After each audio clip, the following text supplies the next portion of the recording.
Hello students, so finally we move on to our last unit, that is project management। मैं इस video में आपको बहुत थोड़ा सा इंट्रोडक्शन दे रही हूँ, बाकी थ्योरेटिकल पोर्शन में आपको नोट्स प्रोवाइड करूँगी, आप उसमें से देख सकते हो and you can consult me for any doubt. हम बेसिक आज नेटवर्क एनालिसिस से स्टार्ट करेंगे कि क्या बेसिक्स होते हैं नेटवर्क डायग्राम में एंड हम किस तरह से नेटवर्क डायग्राम्स को बनाते हैं। तो उससे पहले थोड़ा सा मैं इंट्रोडक्शन दे देती हूँ कि प्रोजेक्ट मैनेजमेंट बेसिकली क्या है एंड हमारा मेन ऑब्जेक्टिव यहाँ पे क्या है। So project may be defined as a collection of interrelated task और activities that must be executed in a specified sequence in specified time period and requires resources such as man, money, machine, material, facilities and space etc. So basically project को हम किस तरह से define करते हैं। Project हमारा एक collection होता है सिंपली इंटर रिलेटेड एक्टिविटीज़ का, जहाँ पे कई सारी एक्टिविटीज़ हैं और वो आपकी रिलेटेड हैं किसी ना किसी तरह से। फॉर एग्ज़ाम्पल अगर आप एक फैक्ट्री की बात करो, एक फैक्ट्री के अंदर बहुत सारे एक्टिविटीज़ परफॉर्म हो रहे होते हैं, कहीं से रॉ मटेरियल आ रहा होता है, देन सपोज़ वो रॉ मटेरियल कुछ मॉडिफाई हो रहा है, देन उसको मशीन्स के अंदर डाला जाता है, देन उस पर जो भी टास्क परफॉर्म होते हैं उसके बाद आपको कोई फाइनल प्रोडक्ट मिलता है, देन उसके 3-4 स्टेप्स होते हैं। सो बेसिकली मैं बस ये बोलना चाह रही हूँ कि एक प्रोजेक्ट एक ऐसा टास्क है जहाँ पे आपकी बहुत सारी एक्टिविटीज़ होती हैं और वो इंटर रिलेटेड होती हैं। तो इन्हीं तरह के एक्टिविटीज़ को, इन्हीं तरह के टास्क्स को हम प्रोजेक्ट बोलते हैं। Construction of buildings, power plants, development of a software, marketing of a new product, research and development, launching of a satellite, ये बहुत सारे प्रोजेक्ट्स हैं। और जैसे जैसे हम मॉडर्न एरा की तरफ और आगे बढ़ रहे हैं, टेक्नोलॉजी एडवांस हो रही है, वैसे ही हमें इन सारे प्रोजेक्ट्स के एग्जीक्यूशन के लिए बहुत सिस्टमैटिक और इफ़ेक्टिव प्लानिंग टेक्निक्स की ज़रूरत है। और इन्हीं इफ़ेक्टिव प्लानिंग टेक्निक्स के लिए हमें हेल्प कौन करता है? Operation research. सो बेसिकली हमें प्रोजेक्ट मैनेजमेंट पढ़ना है यहाँ पे। प्रोजेक्ट मैनेजमेंट का मतलब, project management is concerned mainly with, बहुत सारे स्टेप्स होते हैं आपके यहाँ पे, planning, scheduling, organising, directing and controlling of the activities of a project and hence management of time and resources is necessary. तो यही सारी प्लानिंग आप किसको यूज़ करके करते हो? प्रोजेक्ट मैनेजमेंट को यूज़ करके। एंड प्रोजेक्ट मैनेजमेंट में जो एक मेन हम कह सकते हैं कि हमारा बहुत बड़ा हेल्पर है, that is network analysis. Network analysis आपका सबसे ज़्यादा हेल्प करता है प्रोजेक्ट मैनेजमेंट में, बिकॉज हम यहाँ पे क्या करते हैं, आप देखोगे आगे आने वाले वीडियो लेक्चर्स में, नेटवर्क एनालिसिस करने के लिए हमारे पास 2 मेन मेथड्स होते हैं। One is CPM, critical path method, and the next is PERT, PERT, we call it as PERT, project evaluation and review technique. ये दोनों आपके बहुत ही इंपॉर्टेंट मेथड्स हैं एंड मेन यही दोनों मेथड्स ही आपका इस पूरे यूनिट का बिल्डिंग ब्लॉक आप कह सकते हो, या मेन यही 2 टॉपिक्स हैं आपके इन 2 यूनिट्स में। बट CPM और PERT पे मूव ऑन करने से पहले जो हमारा फर्स्ट स्टेप होता है वो होता है किसी भी प्रॉब्लम के लिए नेटवर्क डायग्राम ड्रॉ करना। मतलब जो भी आपका प्रोजेक्ट है, वहाँ पे जो भी इंटर रिलेटेड एक्टिविटीज़ हैं, उनको हम क्या करते हैं, सिंपली एक नेटवर्क डायग्राम यूज़ करके शो करते हैं। जैसे डिसीजन ट्री में आपने क्या किया था, जो भी आपके पास ऑल्टरनेटिव्स थे, इवेंट्स थे, उनको आपने एक ग्राफिकल स्ट्रक्चर यूज़ करके रिप्रेजेंट कर लिया था, सो दैट आप उसको बेटर तरीके से एनालाइज कर पा रहे थे। यहाँ पे भी फर्स्ट स्टेप हमारा यही है कि जो भी हमें एक्टिविटीज़, जो भी हमें टास्क दिए हैं, हम उसको एक नेटवर्क के तरह से रिप्रेजेंट करेंगे एंड देन उसके आगे हम फर्दर CPM और PERT के कैलकुलेशंस परफॉर्म करेंगे। तो चलिए देख लेते हैं कि नेटवर्क बनाने के लिए मेन हमें क्या करना है। ये कुछ टर्म्स हैं जो हमें नेटवर्क एनालिसिस में यूज़ करने हैं या फिर हमें नेटवर्क बनाने में हेल्प करेंगे। सो सबसे पहला टर्म है activity. An activity is a task to be done that consumes time and resources. In a network activity is represented by an arrow, the tail of which represents the start and the head represents the finish of the activity. So basically activity आपका network diagram में क्या represent करता है, एक task represent करता है जो कि कोई कुछ ना कुछ अमाउंट ऑफ टाइम और रिसोर्सेज कंज्यूम कर रहा है। फॉर एग्जांपल अगर आप मैन्युफैक्चरिंग की बात करो तो मैन्युफैक्चरिंग में सपोज़ जहाँ से आपके रॉ मटेरियल्स किसी एक जगह से आ रहे हैं, तो रॉ मटेरियल का आना आपका एक टास्क है या फिर एक एक्टिविटी है जो एक सर्टेन अमाउंट ऑफ टाइम और रिसोर्सेज कंज्यूम करेगा। सो इसी टास्क को हम हमारे नेटवर्क डायग्राम में एक्टिविटी को यूज़ करके डिनोट करते हैं। एक्टिविटी को हम डिनोट करते हैं ये एरो यूज़ करके, जहाँ पे इस एरो का जो हेड होता है वो आपको बताता है कि वो एक्टिविटी कहाँ पे फिनिश हो रही है, एंड टेल बताता है कि वो एक्टिविटी कहाँ से स्टार्ट हो रही है। नेक्स्ट टर्म जो हमें यूज़ करना है that is event. The beginning and end points of an activity are called events और नोड्स। इवेंट भी बोल सकते हो आप, नोड भी बोल सकते हो। It is generally represented by a numbered circle और by some other geometric shape. जैसे एक एक्टिविटी आपकी आई जे थी, आई आपका स्टार्टिंग पॉइंट है, जे आपका फिनिशिंग पॉइंट है। तो यही जो किसी भी एक्टिविटी का जो स्टार्टिंग पॉइंट होता है और जो फिनिशिंग पॉइंट होता है उसको हम नोड यूज़ करके रिप्रेजेंट करते हैं, एंड इन्हीं नोड्स को हम इवेंट्स बोलते हैं कि एक्टिविटी आई जे आपका इस वाले इवेंट से स्टार्ट हुआ एंड इस वाले इवेंट पे ख़त्म हुआ। तो जिस इवेंट से एक्टिविटी स्टार्ट हो रहा है उसे हम बोलते हैं प्रीसीडिंग एक्टिविटी, एंड जिस इवेंट पे आपका एक्टिविटी ख़त्म हो रहा है उसको हम बोलते हैं सक्सीडिंग इवेंट। फिर है मर्ज इवेंट। मर्ज इवेंट क्या होता है? मर्ज का मतलब क्या होता है? ज्वाइन करना। तो बेसिकली अगर किसी भी एक इवेंट पे आपके एक से ज़्यादा एक्टिविटीज़ आके ज्वाइन हो रहे हैं तो उस इवेंट को हम बोलेंगे merge event. Then we have burst event. Burst का मतलब किसी भी एक चीज़ में से बहुत सारी चीज़ें निकल रही हैं, बर्स्ट कर रही हैं। So an event which represents the beginning of more than one activity is called a burst event. यानी कि एक ऐसा इवेंट जहाँ से जो मार्क कर रहा है आपकी बिगिनिंग, एक ऐसा इवेंट जो रिप्रेजेंट कर रहा है कई सारी एक्टिविटीज़ का स्टार्टिंग पॉइंट, उस इवेंट को हम बोलते हैं burst event. Then we have merge and burst event. Merge and burst event में क्या होता है? मर्ज और बर्स्ट इवेंट दोनों ही आपके कंबाइन हो जाते हैं, यानी कि एक ऐसा इवेंट जहाँ पे आपके कुछ एक्टिविटीज़ आकर के मर्ज भी कर रहे हैं एंड कुछ एक्टिविटीज़ बर्स्ट भी कर रहे हैं। मतलब ये वाला इवेंट आपका कुछ एक्टिविटीज़ का एंडिंग पॉइंट या फिनिशिंग पॉइंट भी है, एंड यही वाला इवेंट आपका कई सारे एक्टिविटीज़ का स्टार्टिंग पॉइंट भी है। सो नेक्स्ट हम आते हैं construction of a network diagram में। इसके स्टेप्स क्या है वो अभी मैं आपको वर्बली बोल के नहीं बताऊंगी, हम डायरेक्टली क्वेश्चन के थ्रू देखेंगे कि किस तरह से हम नेटवर्क डायग्राम कंस्ट्रक्ट करते हैं। बट नेटवर्क डायग्राम कंस्ट्रक्शन में 2 पॉइंट्स या 2 रूल्स आपको याद रखना बहुत ज़रूरी है। फर्स्ट रूल है कि each activity is represented by one and only one arrow in the network. मतलब कोई भी आपकी एक्टिविटी है सपोज़ ए, तो अगर आप इसको रिप्रेजेंट कर रहे हो तो आप एक ही एरो का यूज़ करके रिप्रेजेंट करोगे। ऐसा नहीं है कि आप यहाँ पे एक और एरो यूज़ कर दो और ए से आपने बी को कनेक्ट कर दिया और आपने 2 एरोज़ का यूज़ किया।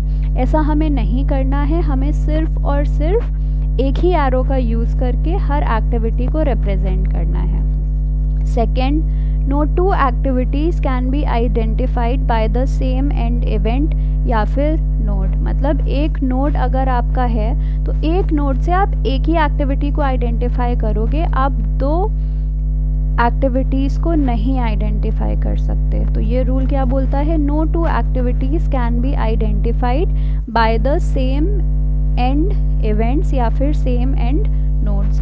एक रूल आपका और होता है रूल 3, वो ये होता है कि कोई भी नेटवर्क डायग्राम जब आप बना रहे हो तो वहाँ पे starting point and and point हमेशा आपका यूनिक होता है।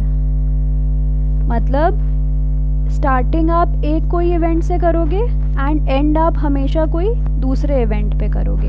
ऐसा नहीं होगा कि दो इवेंट से आप स्टार्ट कर रहे हो अपने नेटवर्क डायग्राम को एंड सिमिलरली 2 इवेंट्स पे आप जाके एंड कर रहे हो, ऐसा नहीं है। अगर 2 इवेंट्स पे आपका नेटवर्क डायग्राम एंड हो भी रहा है तो उसको हम मर्ज करके एक कंबाइंड इवेंट से डिनोट करेंगे। ये अभी जब हम क्वेश्चन करेंगे तो आपको समझ में आएगा, ऐसे कन्फ्यूजन हो रहा होगा। सो नेक्स्ट एक इम्पॉर्टेंट टर्म और है जो हमें यूज़ करना है, वो है dummy activity. So an activity which is used simply to represent a connection between events but does not consume any time or any kind of resource is called a dummy activity. It is used if 2 activities have the same end events. So dummy activity simply आपका एक ऐसी activity होती है, dummy का मतलब क्या होता है, आप simply उसको यूज़ कर रहे हो फॉर सम पर्पस, उसका कोई मीनिंग नहीं है, वो नेग्लिजिबल है। तो यहाँ पे भी डमी का मतलब यही है। आप क्या करो, डमी एक्टिविटी एक ऐसा एक्टिविटी होता है जो कोई भी टाइम या रिसोर्स कंज्यूम नहीं करता है। इसको बस हम यूज़ कब करते हैं, जब 2 एक्टिविटी का जो एंड इवेंट होता है वो सेम होता है। फॉर एग्ज़ाम्पल आपके 2 इवेंट्स हैं, ठीक है, 2 इवेंट्स हैं, वो कहीं पे भी ज्वाइन नहीं हो रहे हैं, बट आपकी जो अगला टास्क है, जो आपकी अगली एक्टिविटी है, वो तभी अकम्प्लिश हो सकती है जब आप उन दोनों इवेंट्स को ज्वाइन करो। तो उन दोनों इवेंट्स को ज्वाइन करने के लिए हम क्या करेंगे, डमी एक्टिविटी का यूज़ करेंगे। फॉर एग्ज़ाम्पल अगर आप ये नेटवर्क कंसिडर करो, क्या बोला गया है यहाँ पे, B and C have activity A as their immediate preceding activity। ठीक है, यहाँ पे A, B और C का preceding activity है and D is the successor to both B and C। जो आपका D है वो B का भी successor है और C का भी successor है। तो यहाँ पे क्या प्रॉब्लम होएगी, B and C have same end events which is against rule 2। अभी ऊपर यहाँ पे मैंने रूल्स बताए थे ना आपको कि no 2 activities can be identified by the same end event। तो यहाँ पे जो आपका D इवेंट है ये क्या हो रहा है, B भी यहीं पे जाके एंड हो रहा है और C भी यहीं पे जाके एंड हो रहा है। तो क्या होगा, ये गलत होगा, because B and C have same end events which is against rule 2। Thus this drawback is removed by using a dummy activity D1। तो ये ड्रॉबैक हमने कैसे रिमूव किया, एक डमी एक्टिविटी D1 को यूज़ करके रिमूव किया। इससे क्या हुआ, हमारा A से B ओरिजिनेट हुआ, A से C ओरिजिनेट हुआ। इसके बाद हमने क्या किया, C और B को ज्वाइन किया एक डमी एक्टिविटी को यूज़ करके एंड फर्दर B से आगे आपका चला गया D। सो हमारा रूल 2 का एरर भी रिमूव हो गया और हमारा B और C जो था वो कनेक्ट भी हो गया। और डमी एक्टिविटी को हम हमेशा एक डॉटेड लाइन यूज़ करके रिप्रेजेंट करते हैं, जैसे यहाँ पे भी हमने किया हुआ है। आप इस तरह से भी बना सकते हो, B एंड C, इसको हमने ज्वाइन कर दिया डमी एक्टिविटी यूज़ करके एंड देन फर्दर हम D वाली एक्टिविटी हमने रन करवा दी।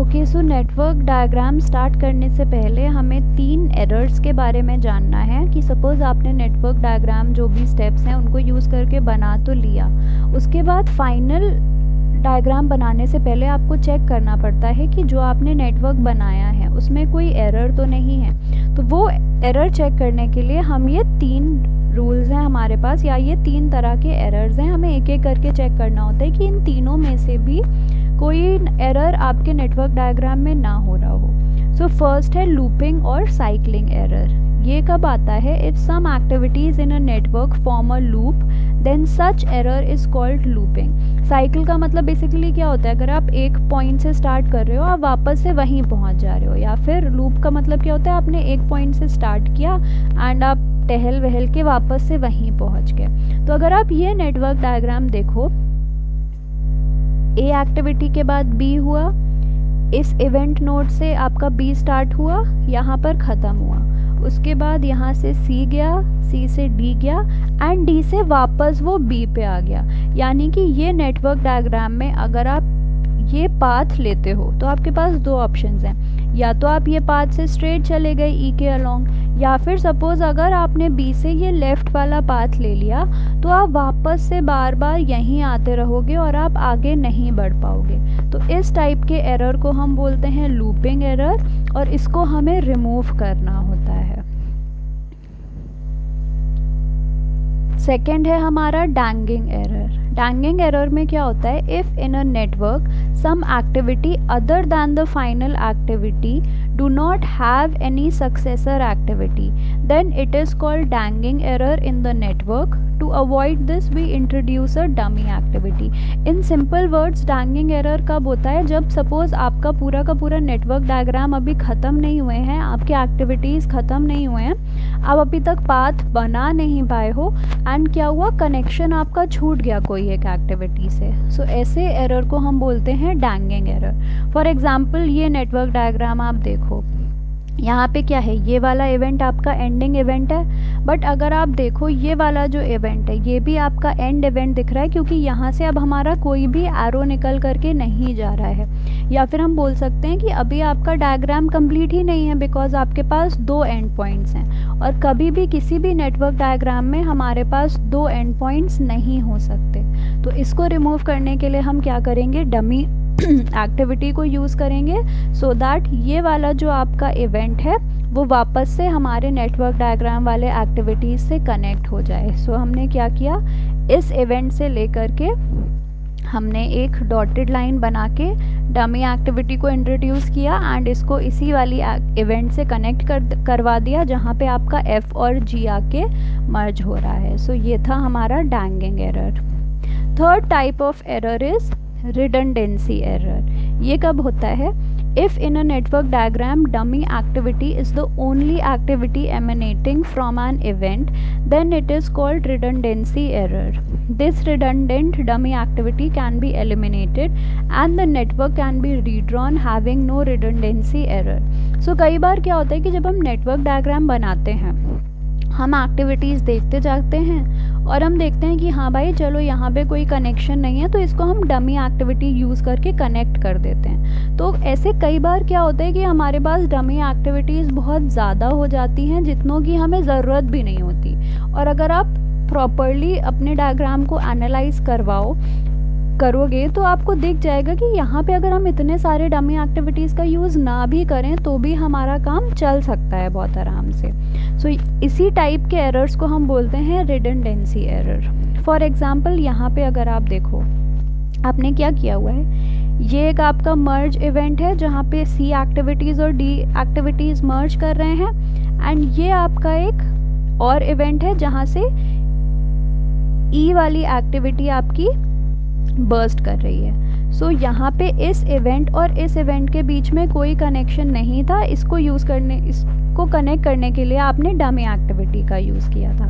बट अगर आप प्रॉपरली इसको देखो तो यहाँ पे डमी एक्टिविटी यूज़ करने की ज़रूरत ही नहीं है। आप चाहो तो इसको डायरेक्टली भी ई से कनेक्ट कर सकते हो, कोई प्रॉब्लम नहीं है, बिकॉज अल्टीमेटली यहाँ पे आपकी सी और डी एक्टिविटीज़ पूरी हो रही हैं एंड उसके बाद ई एक्टिविटी आपकी स्टार्ट हो रही है। सो यहीं पे ये रिडंडेंसी का एरर बोला जाता है, एंड इसको रिमूव करने के लिए हमने क्या किया, यहाँ से डमी एक्टिविटी हटा के सीधे हमने इस इवेंट को उस इवेंट से कनेक्ट कर दिया जहाँ पे आपका ई ख़त्म हो रहा है, और ये हो गया हमारा प्रॉपर नेटवर्क डायग्राम। सो ये थे कुछ टर्म्स जो आपको नेटवर्क डायग्राम्स बनाने में हेल्प करेंगे, एंड कुछ एरर्स जिनका हमें ध्यान रखना होता है नेटवर्क डायग्राम्स बनाते समय। सो नेक्स्ट वीडियो लेक्चर में आप देखोगे, मैं आपको 2 छोटे छोटे प्रॉब्लम्स करके दिखाऊंगी कि नेटवर्क डायग्राम हम कैसे बनाते हैं, एंड बाकी और एग्जांपल्स आपके नोट्स में हैं लार्ज नेटवर्क डायग्राम्स के भी, आप उनको एक बार देख सकते हो, एंड किसी भी स्टेप पे डाउट है you can ask me. Network diagrams हमारे 2 तरह के होते हैं, activity on node and event on node. ये 2 तरह के नेटवर्क डायग्राम्स होते हैं, ये दोनों ही मैं आपको नेक्स्ट वीडियो लेक्चर में बना के